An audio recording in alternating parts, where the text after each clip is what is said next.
올겨울은 유독 추웠던 겨울이었던 것 같습니다. 우리 부모님께서 어릴 때 그 추운 겨울이 오면 저에게 뭐라고 말씀하시냐면 겨울이 추워야만이 봄이 오면 새싹이 트고 이제 벌레들이 나와서 이제 병충해가 있지 않습니까? 그런데 만약에 그의 겨울이 굉장히 추우면은 그 다음에 농사를 지을 때 병충해가 작다라고 합니다. 그만큼 뭐라 그럴까요? 추위는 우리에게 고통이고 힘든 일이긴 하지만 그 다음 해를 위해서 잘 준비하는 시간이라는 것입니다. 그 병충해뿐만 아니라 겨울에 추위가 추워야만 그 다음에 새싹을 틔우는 싹들이 이제 봄을 맞이하여 싹을 잘 틔울 수가 있습니다. 그래서 오늘날에는 사람들이 인공적으로 그 씨앗을 냉동시켜서 추위를 억지로 겪게 해서 싹을 틔우는 일들도 있는데요. 그처럼 고난은 우리에게 때로는 축복이 되고 때로는 우리에게 굉장히 기쁨이 되는 것 같습니다. 이제 우리 이제 겨울이 지나고 이제 따뜻한 날씨가 계속되는 봄이 오면 하나님께서 지난 겨울 추위와 또 비로 힘들었던 그것이 얼마나 큰 아름다운 축복의 시간이 되는지를 우리가 누리게 될 것입니다. 그 축복을 누릴 수 있는 우리 모두가 되었으면 좋겠습니다. 오늘의 제목은 고난은 내 인생의 방패막이입니다.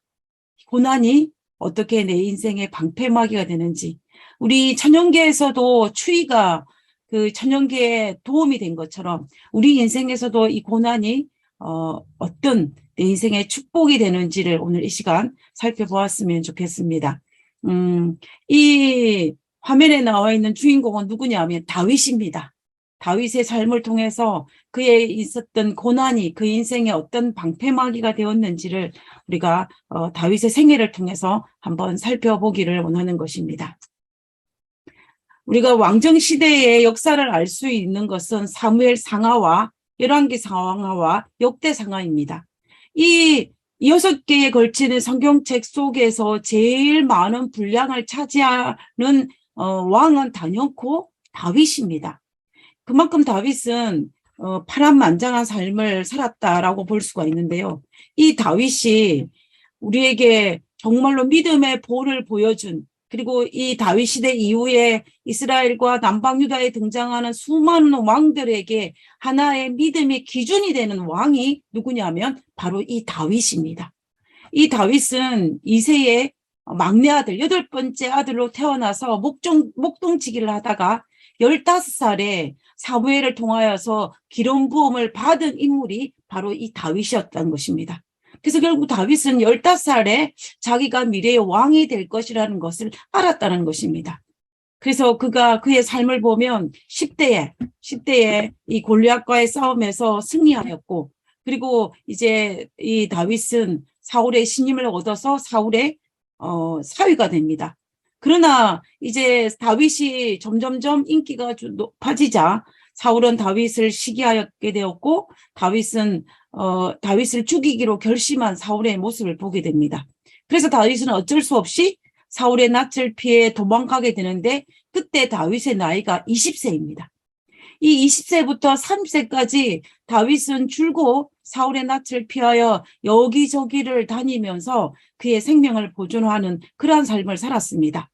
그러다가 이제 30세에 사울이 죽고 난 다음에 이스라엘의 왕위에 오르는데, 그때의 이 다윗의 나이가 30살입니다. 40년 동안 왕위로 통치하다가 70세에 죽은 왕이 바로 이 다윗이라는 인물입니다. 40년 동안 이스라엘의 왕으로 통치하였는데 그중에서 7년은 헤브론에서 유다 지파의 왕으로 봉사하였고, 나머지 33년은 예루살렘에서 이스라엘 전체의 왕으로 통치하였던 이 이스라엘 최고의 왕이 바로 이 다윗이었습니다. 우리가 다윗의 생애가 이처럼 파란만장하였기 때문에 성경에 많은 분량을 할애하여서 그의 생애를 기록하고 있는 것을 볼 수가 있습니다. 다윗은 참으로 멋진 삶을 살다가 잠든 인물 중에 한 사람이 바로 다윗임을 우리가 알 수가 있습니다. 그랬던 다윗이 정말로 다윗 같지 않은 아주 연약한 그러한 모습을 보여주는 이 말이 하나 성경에 기록되어 있습니다. 그 부분을 우리가 한번 살펴보도록 하겠습니다. 사무엘하 16장 11절에 있는 말씀입니다. 또 다윗이 아비새와 모든 신하들에게 이르되 내 몸에서 난 아들도 내 생명을 헤아려 하거든 하물며 이 베냐민 사람이랴. 여호와께서 그에게 명령하신 것이니 그가 저주하게 버려두라라는 이 말씀입니다. 이 말을 했을 때 다윗이 몇 살이었냐면 61세였습니다. 이때 헤브론에서 낳은 자기 몸에서 낳은 아들 압살롬의 반란으로 말미암아 다윗이 맨발로 울면서 도망치는 이 피난길에 있을 때에 멸망한 왕족이었던 이 사울의 친족이었던 이 시므이라는 인물이 다윗을 저주할 때 그 저주를 듣고 한 말이 바로 이 말입니다. 이 다윗이 사울의 이 압살롬을 피해 도망갈 때 그때 시므이가 퍼부은 저주의 내용을 한번 살펴보겠습니다. 사무엘 16장 7절과 8절입니다. 시므이가 저주하는 가운데 이와 같이 말하니라. 그가 어떤 말로 저주하냐면 피를 흘린 자여 사악한 자여 가거라. 다윗을 향하여 너는 피를 많이 흘렸고 아주 사악한 자라고 비난하고 있는 것입니다. 그리고 8절에 사울의 족속의 모든 피를 여호와께서 내게로 돌리셨도다. 사울의 그 왕족이 멸망한 그 모든 피가 하나님께서 누구에게? 다윗 내게로 돌리셨다라는 것입니다. 지금 이렇게 너희가 도망가는 것은 너가 사울 왕족을 멸망시키기 때문에 그에 대한 대가로 하나님께서 이렇게 도망가게 만들었다라고 이야기하는 거예요. 그리고 이어서 읽어보겠습니다. 그를 이어서 내가 왕이 되었으나 여호와께서 나라를 내 아들 압살롬의 손에 넘기셨도다. 보라 너는 피를 흘린 자이므로 화를 자초하였느니라 하니라 라고 이야기합니다. 결국 오늘 너가 이렇게 맨발로 도망할 수밖에 없었던 그 이유는 너의 죄 때문이라 라고 이야기하는 이 시므이의 모습을 볼 수가 있는 것입니다. 이 시므이는 자기 집안의 사울 왕조가 멸망한 모든 책임이 다윗이라고 생각했던 것 같습니다. 그래서 다윗이 이제 도망가는 입장에 처했을 때 이 시므이는 다윗을 저주하면서 이렇게 비난하고 있는 시므이의 모습을 볼 수가 있습니다. 그러나 실제로 다윗 입장에서 생각해보면 다윗의 입장에서는 다윗이 조금은 억울할 수 있습니다. 왜냐하면 다윗은 하나님께서 기름 부음을 받아서 자신이 왕이 되었지 반란을 통해서 왕이 된 것은 아니었기 때문입니다. 그뿐만 아니라 다윗이 왕위에 올렸을 때에 살아남아 있는 사울의 그 가족들을 선대했음을 우리는 알지 않습니까?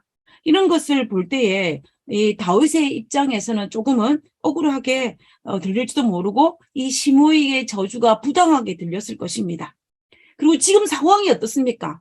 자기는 이제 61세의 나이로 자기 아들의 반란으로 말미암아 맨발로 울면서 도망치고 있는 입장입니다.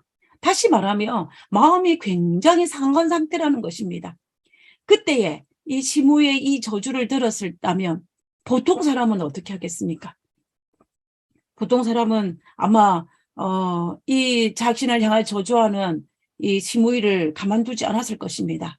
왜냐하면 비록 다윗이 도망자이긴 하지만 아직도 자신의 곁에는 장군들이 있었습니다. 그래서 자기 말만 하면은 이 시므이 하나 정도는 충분히 죽일 수 있는 그런 파워와 힘을 여전히 가졌다라는 것입니다.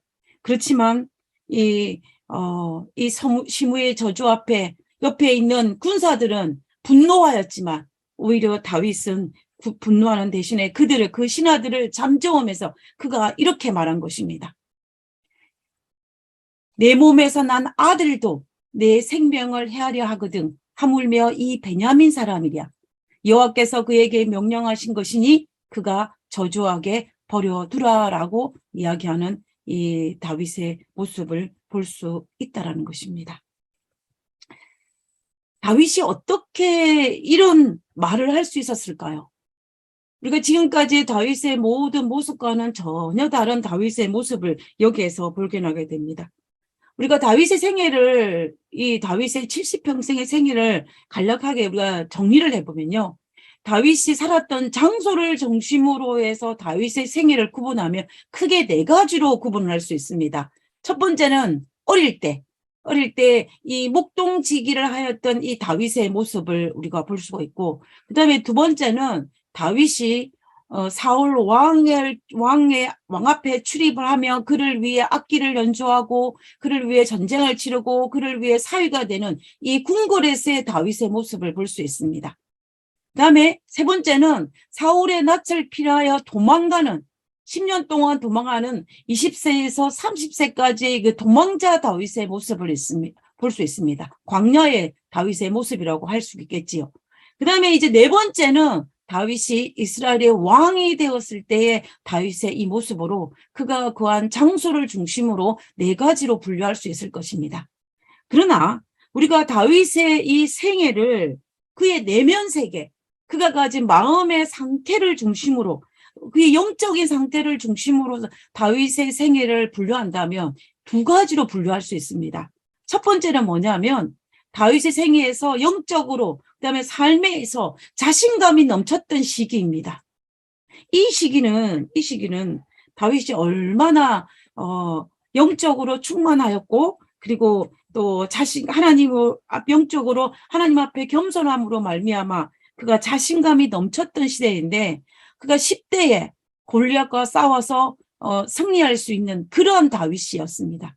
그리고 그뿐만 아니라 사울의 낯을 피해 비록 도망자 입장이긴 하지만은 그래도 그럼에도 불구하고 다윗은 하나님과 동행함으로 말미암아 그는 정말 하나님께서 그를 화평케 하셨고 그에게 넉넉함을 주셨고 그는 여전히 하나님과 동행하는 그런 삶을 살았던 사람이 바로 다윗이었습니다. 그리고 그가 왕위에 올랐을 때에도 하나님께서 그를 정말로 축복하심으로 승승장구하였던 다윗의 모습을 볼 수가 있습니다. 이 그래프에서 보는 것처럼 다윗의 생애가 점점 위로 올라갑니다. 하나님과 더 깊은 영적 교제를 맺었고 더 깊은 하나님과의 깊은 교제로 말미암아 그의 삶이 축복으로 이어지는 것을 볼 수가 있습니다. 이 시기에 다윗의 영적인 세계를 우리가 가장 잘 알 수 있는 것이 뭐냐 하면은 다윗은 이스라엘의 왕이 되어서 예루살렘에 돌아온 지 얼마 지나지 않았을 때 기럇림에 있었던 여호와의 법궤를 예루살렘에 가져옵니다. 그리고 그는 이 시기에 하나님의 성전 짓기를 너무나 갈급하였습니다. 그가 얼마나 갈급하였느냐 하면은 왕이 선지자 나단에게 이르되 볼지어다 나는 백향무 궁의 살균을 하나님의 교회는 휘장 가운데 있도다라고 얘기합니다. 이 무슨 말입니까?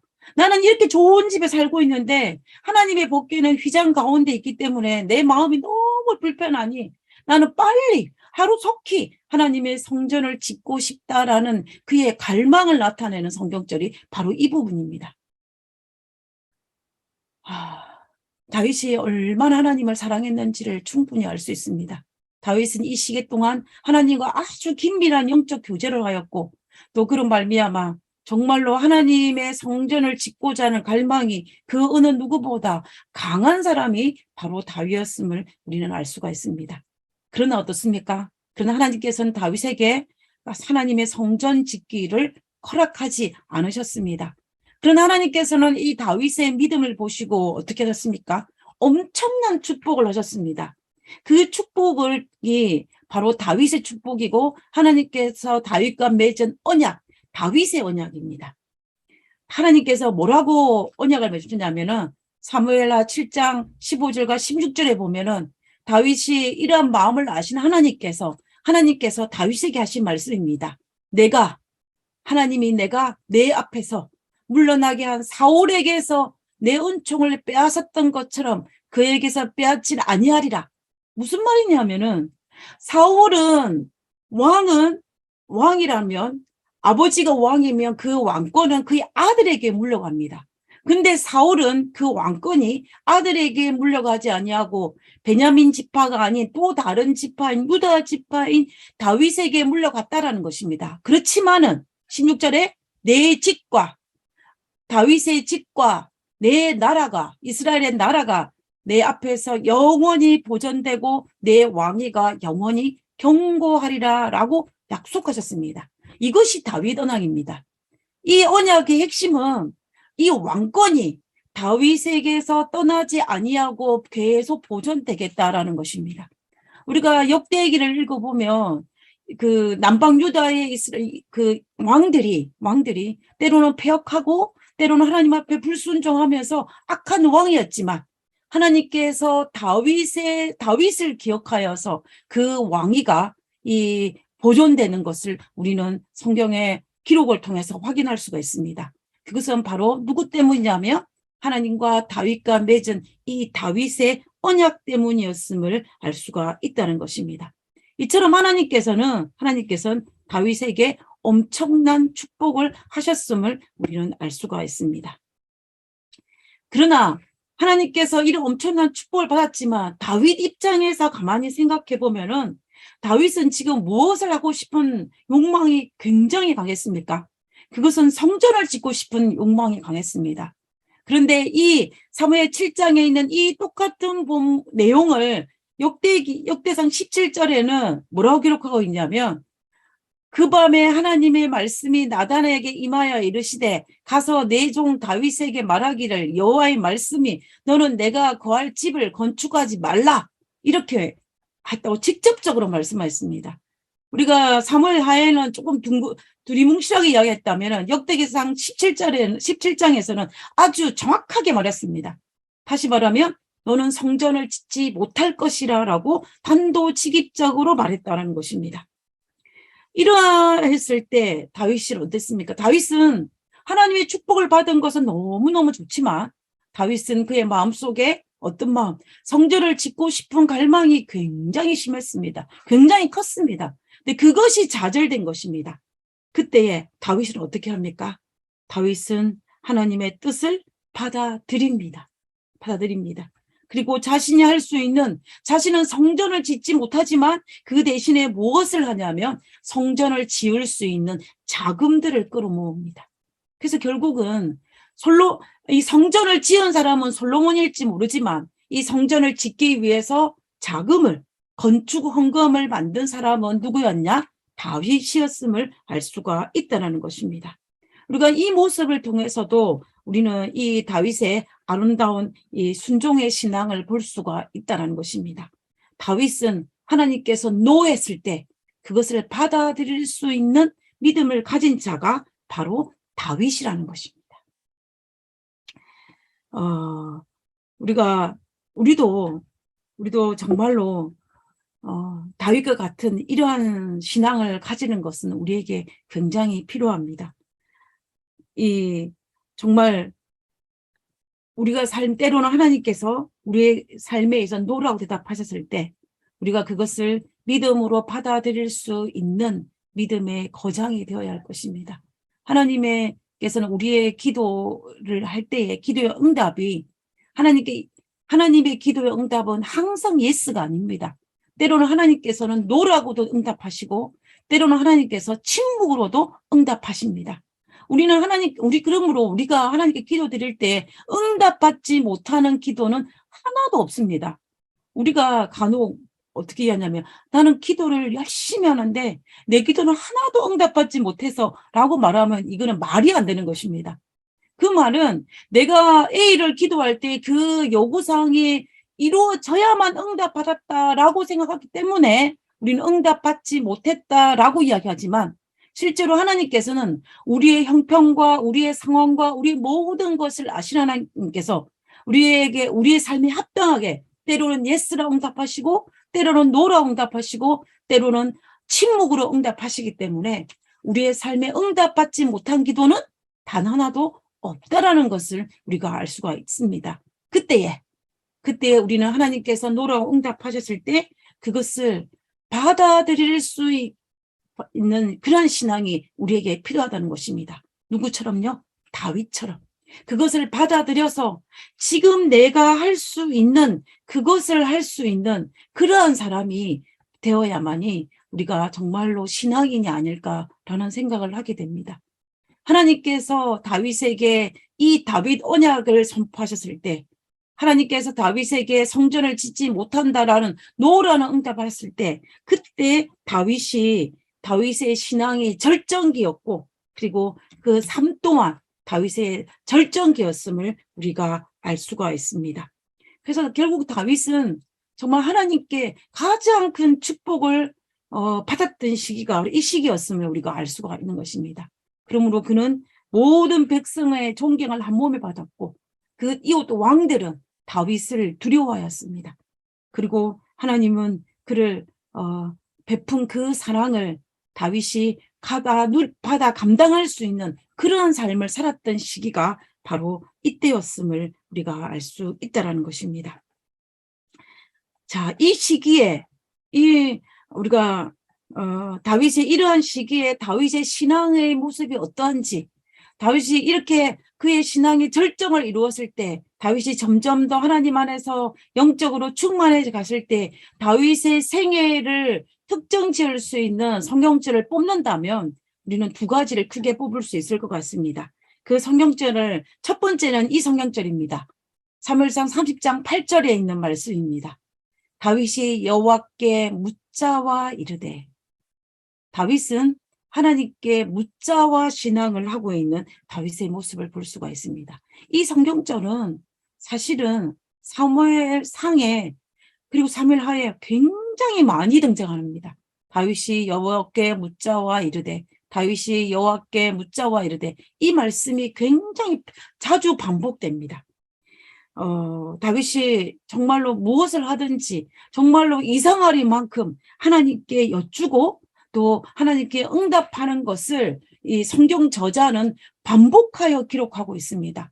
똑같은 것이 반복될 때 어떤 거는 이렇게 성경 본문이 제한되어 있기 때문에 그것을 기록하지 않을 수 있음에도 불구하고 성경 저자는 의도적으로 다윗이 여호와께 묻자와 이르되라는 이 문장을 계속해서 반복하는 것을 볼 수가 있습니다. 그래서 다윗은 전쟁에 나갈 때에 전쟁에 나갈까요 말까요? 이스라엘 갈까요 말까요? 어디로 갈까요 말까요? 이런 수많은 질문들을 하나님 앞에 하고 그 사실을 성경의 저자는 그대로 기록하고 있는 것을 볼 수가 있습니다. 우리는 이 모습을 보면서 다윗의 이 시기는 얼마나 그가 하나님 앞에 묻는 신앙을 가졌는지를 우리가 알 수가 있는 것입니다. 이 짧은 한 구절, 다윗이 여호와께 묻자와 이르되, 이 성경 구절은 이 시기에 다윗이 어떤 신앙을 가졌는지를 우리가 단적으로 보여주는 그 모습입니다. 다윗이 이럴 수 있었던 여러 가지 이유가 있지만은 이러한 수 있었던 거는 다윗의 곁에는 뭐가 있냐면 하나님의 뜻을 발견할 수 있는 우딘과 둔딤에 있는 제사장의 복장인 에봇이었습니다. 다윗이 비록 도망자이긴 하였지만은 다윗이 왕이 되기 전에 사울의 낯을 피하여 도망다녔을 그때에도 그는 이 제사장의 복장인 에봇에 달린 우딘과 둔딤의 그 복장을 가지고 있었는데 그 이유는 뭐냐면 그 당시 이 놉당의 제사장이었던 아히멜렉이 다윗을 선대했다는 이유로 사울이 아히멜렉과 그 땅의 제사장 85명을 살해한 사건이 있지 않았습니까? 그때 유일하게 살아남았던 이 아히멜렉의 후손 중 아비아달이 다윗에게 도망을 치게 되는데 그때에 도망칠 때 가져갔던 것이 뭐냐면 제사장의 복장이었던 에봇이었습니다. 그래서 다윗은 초기부터 이제 그 아비아달을 통하여서 제사장 에봇을 통하여서 하나님의 뜻을 계속하여 물었고 그다음에 그것이 계속적으로 그가 왕위에 올랐을 때에도 여호와께 묻는 다윗의 삶의 모습을 우리가 볼 수가 있다는 것입니다. 그래서 다윗의 생애에 가장 큰 신앙의 모습은 바로 이 모습이 아닐까라는 생각을 하게 되는 것입니다. 그다음에 두 번째 다윗의 생애에서 특정 지을 수 있는 이 성경절은 바로 사무엘하 8장 14절 끝부분입니다. 다윗이 어디로 가든지 여호와께서 이기게 하셨더라입니다. 하나님께 묻자와 가로되 하나님께 겸손한 다윗 그리고 하나님을 너무나 사랑하는 다윗의 그 믿음을 보시고 하나님께서는 다윗을 축복하사 다윗이 어디로 가든지 이기게 하셨다는 것입니다. 무슨 전쟁을 치르든지 그가 승리하게 하시는 이 하나님의 축복을 이 성경은 그대로 기록하고 있다는 것입니다. 이 다윗의 생애에서 엄청난 축복입니다. 그랬던 다윗의 삶이었는데 다윗의 삶에 하나의 문제가 생기게 됩니다. 이렇게 모든 것이 영적으로 충만하고 하나님의 축복이 가득한 다윗의 삶에 한 문제가 발생하게 되는데 그 문제가 바로 사무엘하 11장에 기록되어 있습니다. 우리가 너무나 잘 아는 사건입니다. 사무엘하 11장 1절에 그 해가 돌아와 왕들이 출전할 때가 되매 다윗이 요압과 그에게 있는 그의 부하들과 온 이스라엘 군대를 보내니 어디로? 전쟁에 보내니 그들이 암몬 자손을 멸하고 납발을 에워싸고 다윗은 예루살렘에 그대로 있더라. 지금 전쟁에 자기 부하들을 보내고 다윗은 예루살렘 성에 있는 모습을 기록하고 있는 것입니다. 그 다음에 2절입니다. 저녁 때에 다윗이 그의 침상에서 일어나 왕궁 옥상에 거닐다가 그곳에서 보니 한 여인이 목욕을 하는데 심히 아름다워 보이는지라 라고 기록하면서 이 다윗이 밧세바를 간음하는 그리고 우리아를 죽이는 그 사건으로 연결되어지는 것을 볼 수가 있습니다. 이때 다윗은 몇 살이었을까요? 다윗은 나이가 얼마나 되었을까요? 다윗이 30살에 이스라엘 왕위에 올랐습니다. 그리고 40년을 통치를 하다가 70세에 죽었습니다. 그리고 70세에 그 왕위를 솔로몬에게 물려주었는데 솔로몬이 왕위에 오를 때 나이가 몇 살이었냐면 20살이었습니다. 그렇다면은 이 다윗이 솔로몬을 낳았을 때의 나이는 몇 살로 보면 되냐면은 50살인 것입니다. 그렇다면은 이 다윗이 밧세바의 간음 사건이었다는 것은 50살 이전이라는 것입니다. 다윗이 밧세바에 간음한 간음을 통하여 얻은 아들은 죽었고 그 이후에 임신하여 아들을 낳았는데 그 아들이 솔로몬이었다는 것입니다. 그렇다면 우리가 다윗이 이 밧세바 간음 사건이 일어났을 때의 나이는 50살 이전, 그러니까 40대 후반에 해당하는 것입니다. 그래서 우리가 대략적으로 이때에 이 다윗의 나이를 49세 정도로 추정을 하고 있습니다. 그렇다면 무엇이 됩니까? 다윗이 30살에 왕위에 오른 지 채 20년이 차지 않았을 때에 그는 하나님의 축복으로 말미암아 승리를 거듭함으로써 평안과 평안에 이르렀을 그때에 다윗에게 무엇이 찾아왔냐면 나태함이 찾아왔다는 것입니다. 나태함이 그에 찾아왔습니다. 이 나태함이 단순히 게으른 그런 것이 아닙니다. 이 나태함은 아주 무서운 것입니다. 이 나태함은 죄악으로 이어질 수 있는 그 전조 단계이기 때문에 이 나태함은 굉장히 무서운 것입니다. 이 다윗에게 찾아온 이 나태함이 어디에서 제일 먼저 찾아왔냐면 자신이 반드시 해야 할 의무에서 나태함이 찾아왔습니다. 우리가 사무엘상 11장 그 1절에 보면은 다 전쟁에 보내는데 자기는 어디에 있다 그랬습니까? 예루살렘에 그대로 있다라는 것입니다. 이 당시 왕의 의무 중에 가장 큰 의무는 백성을 대신하여 전쟁에 나가서 싸우는 것이 왕이 해야 할 가장 큰 의무입니다. 여러분들은 이스라엘 백성들이 사무엘을 찾아가서 왕을 달라고 구했을 때의 장면을 기억하실 것입니다. 그때에 사무엘이 뭐라고 했냐면 너가 왕을 세우게 되면 세금도 많이 내어야 될 것이고 그를 위하여 부역도 해야 될 것이고 그리고 그를 위하여 나의 자녀들이 그의 종이로 팔려가야 될 것이라 라고 이야기합니다. 그때 백성들이 뭐라고 이야기합니까? 괜찮다고.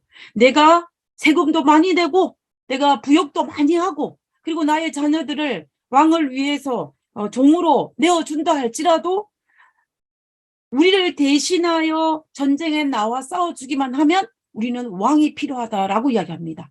그래서 백성들이 왕을 구한 가장 근본적인 이유는 뭐냐면 자기를 대신하여서 전쟁에 나가게 해달라는 것이 그들이 왕을 구한 가장 궁극적인 이유입니다. 그렇기 때문에 실제로 왕의 가장 큰 의무 중에 하나가 백성들을 대신하여서 전쟁에 나가는 것입니다. 그래서 사울도 전쟁에 나갔고 다윗도 전쟁에 나갔음을 우리는 사무엘 상하를 통해서 발견할 수가 있습니다.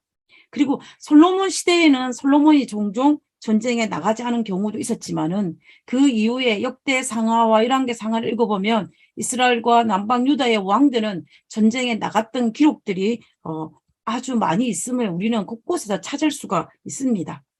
그렇기 때문에 다윗은 이스라엘의 두 번째 왕인 이 다윗은 이스라엘의 왕으로서 백성들을 대신해서 왕의 의무인 전쟁에 나가야만 했습니다. 이것이 바로 백성들의 약속이고 왕의 의무이기도 했다는 것입니다. 그런데 지금 다윗은 어떻게 합니까? 전쟁에 나가지 아니하고 자기 궁궐에 평안히 있는 다윗의 모습을 볼 수 있다는 것입니다. 물론 이때의 상황을 살펴보면 이때는 암몬이라는 나라와 전쟁 중이었습니다. 암몬은 연합군을 통하여 전쟁을 일으켰는데 이제 그 승기를 누가 잡았냐면 이스라엘이 굉장히 유리한 조건이었습니다. 암몬 자손을 거의 멸하였고 이제 암몬 자손의 수도였던 이 라빠를 에워싸고 있는 상황이었습니다. 그렇기 때문에 거의 이스라엘이 승리할 수 있는 상황임에는 틀림이 없습니다.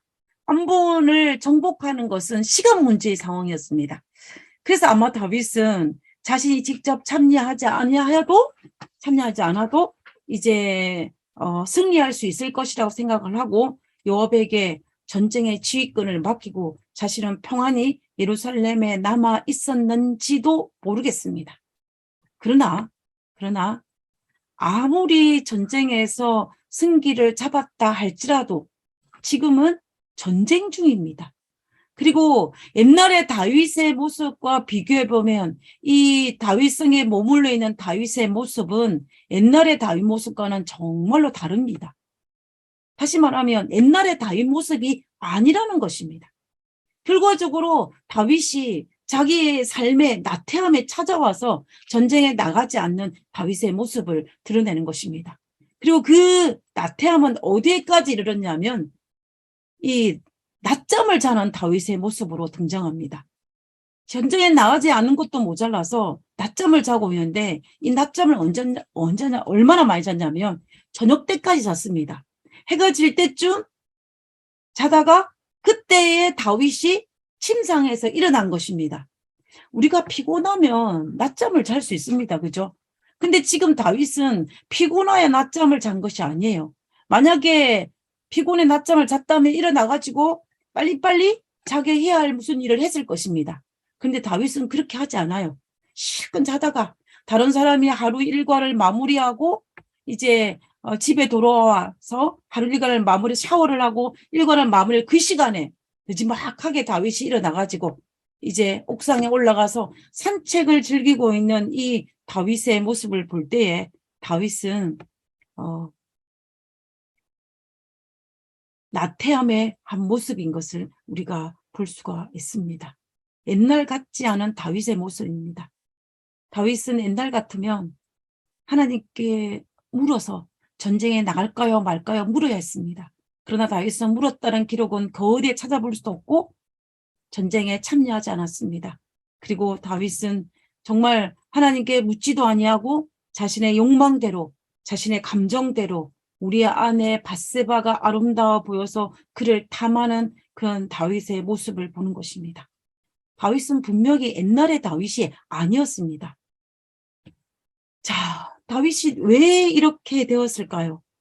다윗은 하나님의 축복으로 말미암아 이기게 하심으로 그의 인생에 사울이라는 고난, 이방 나라에 대한 고난이 사라졌을 때에 그의 모든 일들이 잘 풀려갔을 때에 다윗은 그의 인생 최대의 사건, 이 밧세바 사건이 일어나고 만 것입니다. 이 밧세바 사건을 통하여서 다윗은 십계명 4개를 범하게 됩니다. 십계명 4개를 범하게 되는데요. 첫 번째 범한 것은 뭐냐면 10번째 계명입니다. 내 이웃의 집을 탐내지 말라 그랬는데 다윗은 자기 신하인 우리아의 아내를 탐한 것입니다. 그리고 그 우리아의 아내를 탐하여 어떻게 합니까? 그것은 간음하지 말라고 했는데 간음을 했습니다. 그리고 간음함을 통하여서 이 밧세바가 임신하였는데 그 임신한 사실을 숨기기 위해서 어떻게 하냐면 아홉째 계명 내 이웃에 대하여 거짓 증거하지 말라고 하였었는데 그 자신의 죄를 감추기 위해서 거짓 증거를 하게 되었고 그리고 그로 말미암아 누구를 여섯 번째 계명인 살인하지 말라라는 그 계명을 어기고 이 밧세바의 남편이었던 우리아를 살해하는 사건까지 등장하는 것을 볼 수가 있다는 것입니다. 결국 이 누구는 다윗은 모든 일들이 다 잘 돼갈 때 그때의 나태함으로 말미암아 이 십계명 4개를 범하는 이 사건을 발생하는 것입니다. 그때 다윗의 나이가 몇 세? 49세쯤 되었을 때라는 것입니다. 하나님께서 다윗 나단 선자를 통하여서 다윗의 이러한 죄를 드러나게 하셨습니다. 다윗은 숨기려고 하였지만 하나님은 이 다윗의 죄를 드러나게 하였습니다. 이 사건 이후로 다윗의 생애는 완전히 바뀌게 됩니다. 다윗의 생애를 이 곡선으로 본다면 이 밧세바의 범죄 이후에 49세가 될 때 이 범죄 이후에 다윗의 영적인 것과 그의 삶에는 여러 가지 많은 문제가 하락으로 내려가는 것을 볼 수가 있습니다. 자신감을 상실하는 시기입니다. 그전에는 자신감이 넘쳤다며 이 밧세바의 간음 사건 이후에 자신감을 상실하는 이 다윗의 모습을 볼 수가 있다는 것입니다.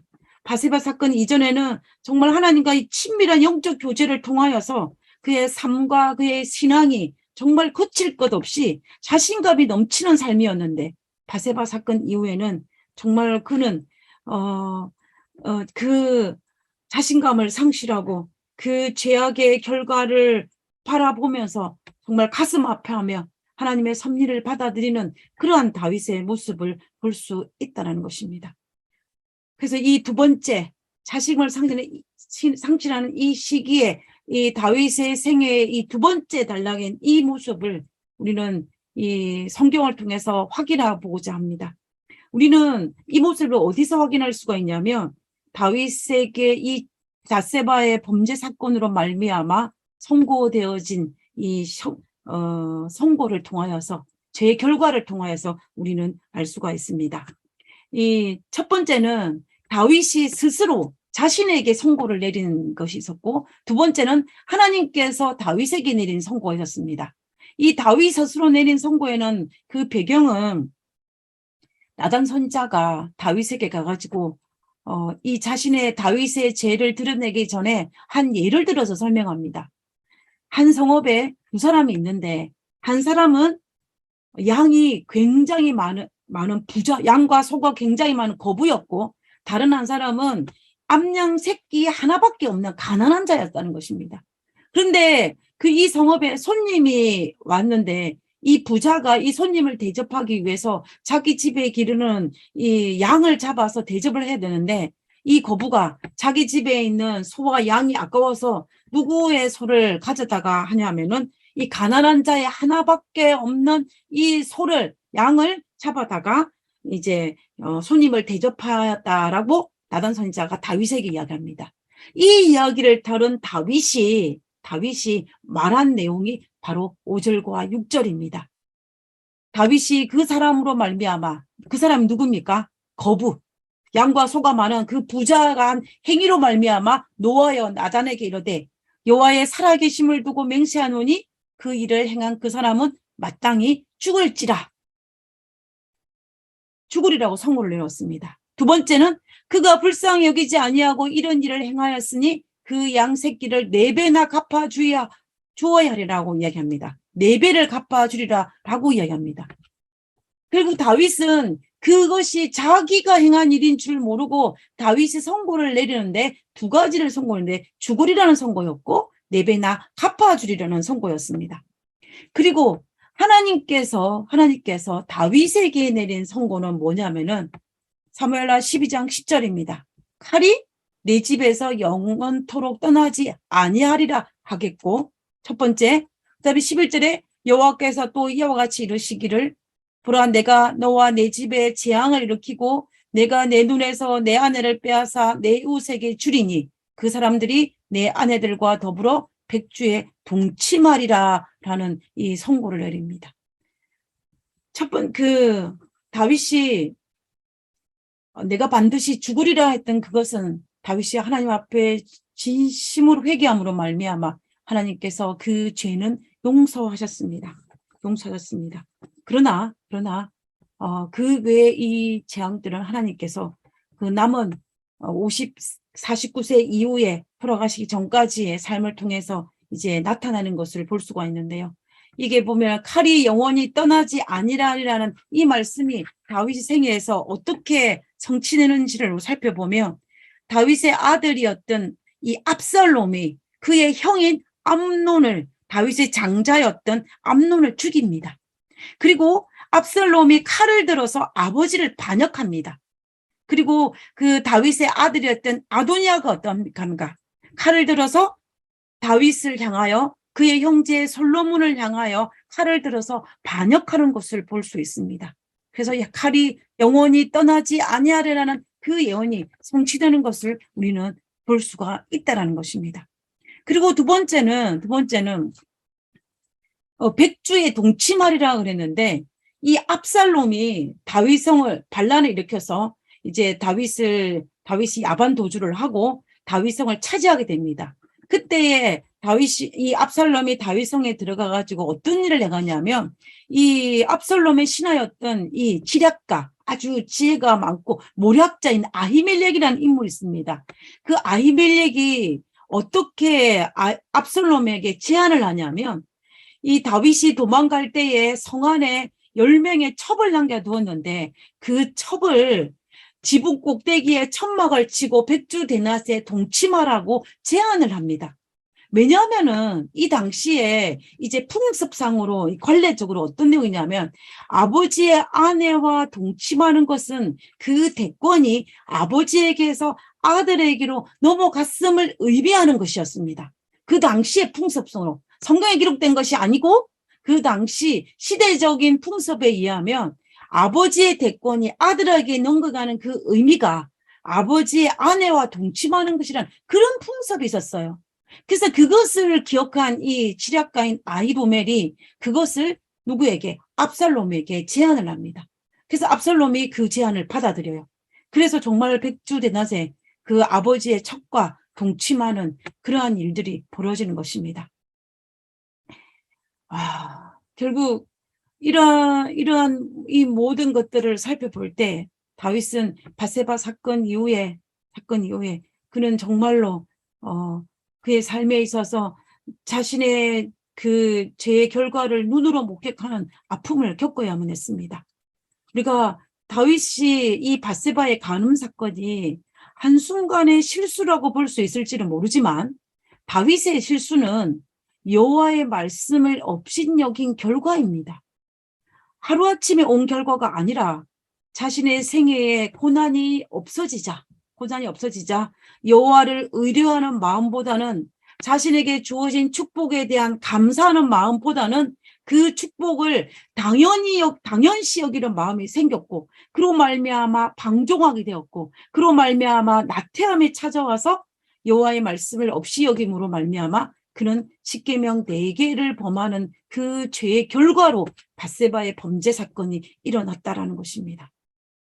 우리가 다윗의 이러한 생애에서 이 밧세바 사건 이후로 다윗의 캐릭터가 바뀝니다. 캐릭터가 바뀌는 것을 볼 수가 있는데요. 이 캐릭터가 바뀌는 모습을 이제 우리가 보게 되는 것입니다. 범죄한 다윗의 죄에 대해서 다윗이 스스로 내린 심판과 하나님의 나단을 통하여 내린 심판의 결과를 보면서 다윗이 어떻게 바뀌었는지를 우리가 한번, 이 캐릭터가 어떻게 바뀌었는지를 한번 살펴보도록 하겠습니다. 지금 사무엘하 12장 5절과 6절에 있는 이 말씀은 다윗이 스스로 자신에게 내린 선고의 결과입니다. 그리고 그 4배나 갚아주려는 것이 어떻게 성취되냐면은, 다윗은 우리아를 죽였지만 그로 말미암아 다윗은 밧세바와 간음을 통해 얻은 첫째 아들이 죽임을 당하였고, 그리고 장자 암논이 죽었고 압살롬이 죽었으며 아도니아가 죽었습니다. 이렇게 다윗은 자신의 4명의 아들이 자신의 죄로 말미암아 죽는 것을 본 것입니다.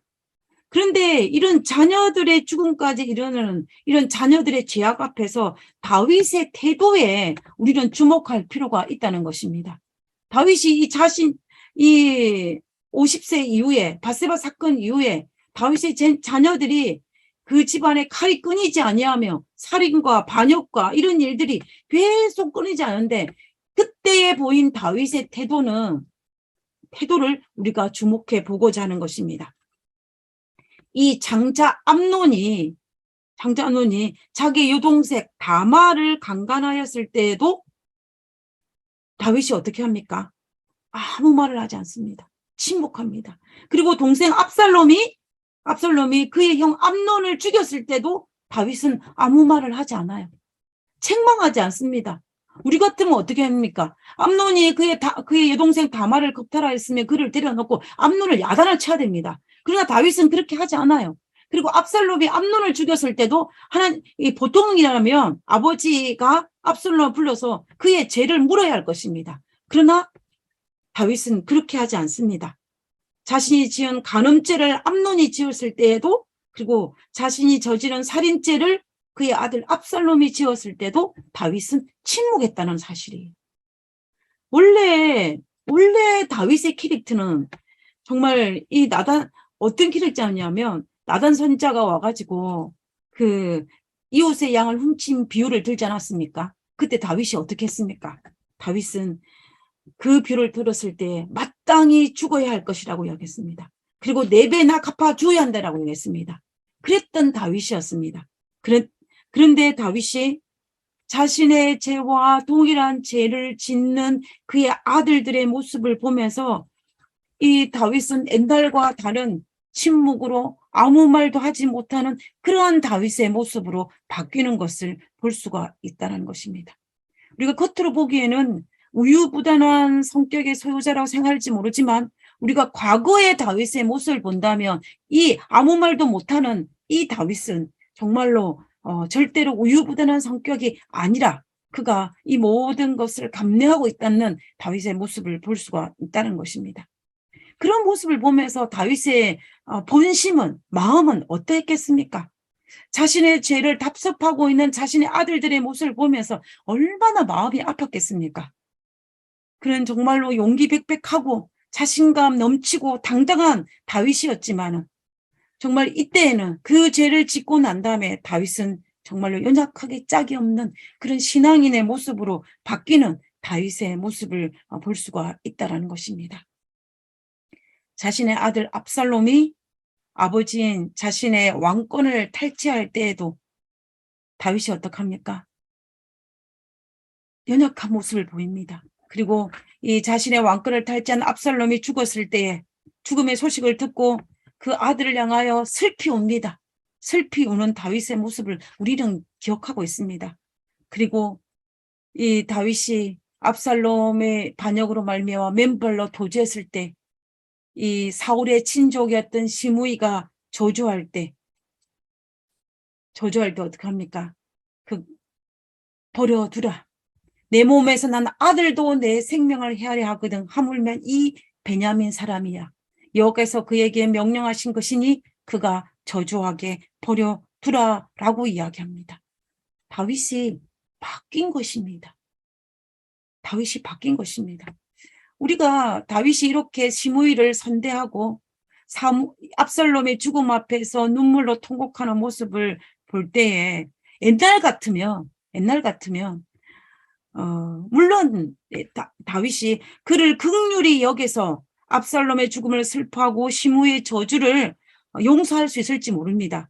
그러나 지금 다윗은 그를 긍휼히 여겨서 그렇게 한 것이 아니라 옛날에는 그런 모든 사실을 영적으로 승화시켜서 압살롬 죽음을 슬퍼하고 시므이의 저주를 묵과할 수 있는데 다윗이 노년에 그가 한 행위를 살펴봤을 때는 그것이 아니라 지금 그가 지은 죄의 대가를 감당하고 있는 다윗의 모습을 볼 수가 있는 것입니다. 우리가 다윗이 범죄하기 전에도 과거에도 이 사울의 후손을 선대한 경우가 있습니다. 그런데 그것은 정말로 영적으로 승화시키고 난 다음에 선대했습니다. 그러나 압살롬과 시므이를 선대했을 때는 그가 영적으로 선대한 것이 아니라 정말로 그냥 받아들이고 감당하는 그 다윗의 모습으로 바뀐 것입니다. 그래서 그가 이 캐릭터가 완전히 바뀌는 다윗의 모습을 볼 수가 있는 것입니다. 이 캐릭터가 바뀐 그 중심에는 무엇이 있다? 바로 다윗이 범죄한 밧세바의 사건이 그에 있음을 우리는 이 다윗의 전생애를 통하여서 볼 때에 볼 수가 있다는 것입니다. 결국 다윗은 자신의 죄악을 그대로 감당하며 다윗은 아픈 마음을 고백한 것이 바로 이 버려두라라는 그 말입니다. 우리가 다윗의 이런 생애를 살펴볼 때에 다윗은 이 49세 범죄 사건 이전을 중심으로 그 이전과 이후는 이렇게 달라졌음을 우리가 알 수 있다는 것입니다. 그래서 우리는 이 다윗의 생애를 살펴볼 때 고난이 우리에게 축복이 되는 것을 알 수가 있다는 것입니다. 나의 생애에 태평성대가 축복이 아니라 때로는 내가 감당할 수 있는 고난이 오히려 축복이 된다는 것을 우리가 다윗의 전 생애를 통하여서 우리는 알 수가 있습니다. 이 고린도후서 12장에서 사도 바울이 고백하기를 뭐라고 고백을 했냐면 이 사도 바울에게는 육체의 가시가 졌습니다. 그 육체의 가시가 뭐냐면 눈이 약한 거였어요. 그래서 그것을 두고 하나님께 3번 간구했다라는 것을 기록하고 있는 본문이 있습니다. 이것이 내게서 떠나가게 하기 위하여, 이것이 뭡니까? 자신의 육체의 가시가 내게서 떠나가게 위해서 내 눈을 낫게 하기 위해서 하나님께 3번 주께 간구하였다라고 했습니다. 한 번도 아니고 3번씩이나 이 육체 연약함이 내 눈이 너무 힘들어서 하나님께 낫게 해달라고 간구했다는 것입니다. 그때 하나님께 주어진 것이 뭐냐면 하나님께서 나에게 이르시기를 내 은혜가 내가 족하도다.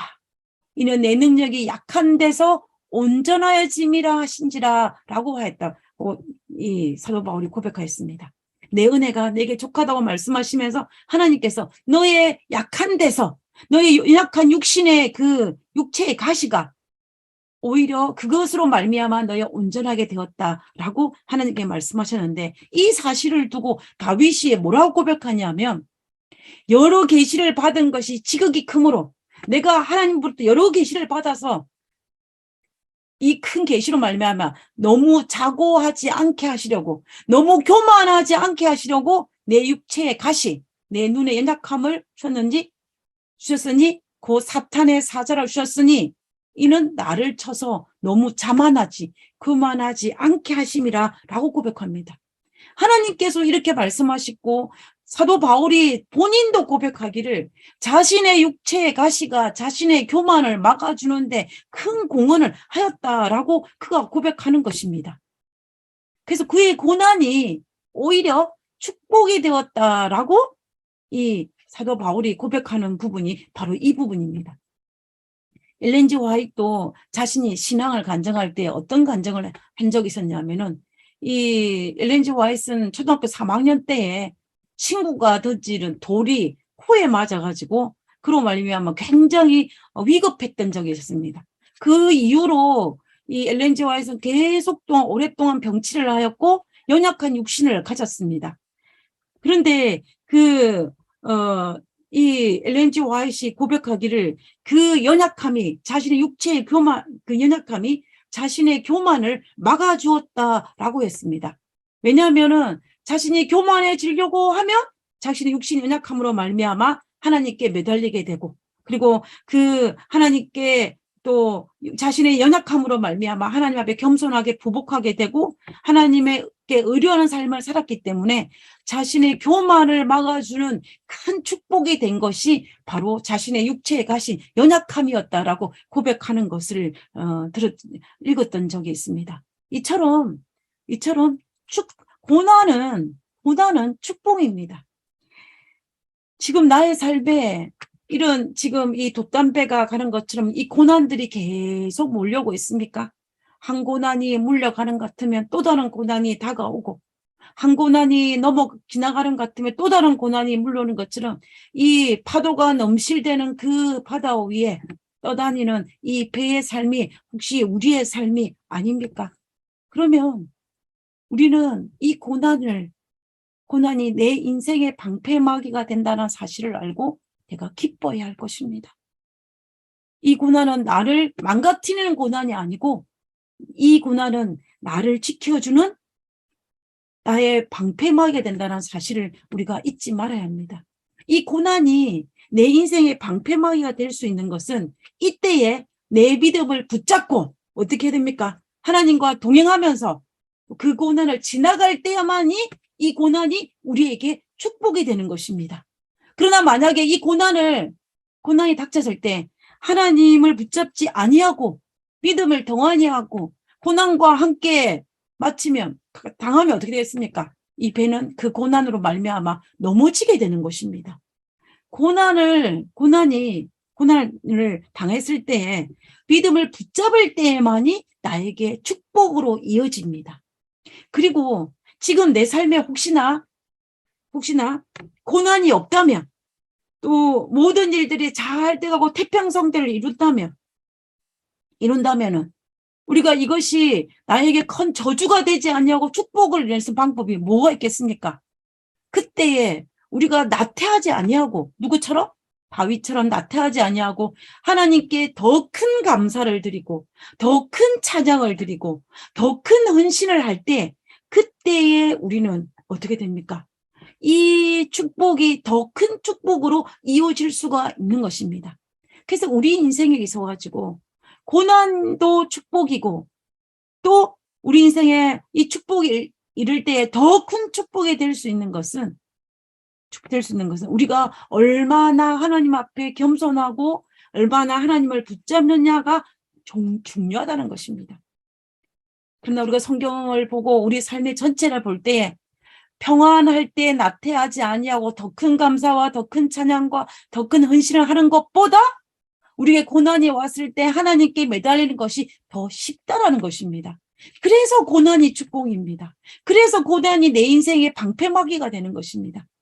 그래서 우리가 이 땅을 살아가면서 때로 내 인생에 고난이 닥쳐오면 그때에 우리는 더 큰 이것을 축복으로 여기고 믿음을 붙잡고 잘 넘어가야 될 것이고 그러나 내 인생에 태평성대를 이루고 있다면 그때 우리는 더욱더 하나님께 더 큰 헌신을 통하여 더 큰 찬양을 통하여서 우리는 이 나태함으로 우리가 정말 무너지지 않는 그러한 신앙인이 되어야 할 것입니다. 우리가 다윗의 전생애를 살펴볼 때 이것이 우리의 삶에 적용했을 때 우리는 하나님 앞에 날마다 부복하고 날마다 더 하나님 앞에 나아갈 수 있는 그러한 우리 모두가 되기를 간절히 바라면서 오늘 말씀을 마치도록 하겠습니다.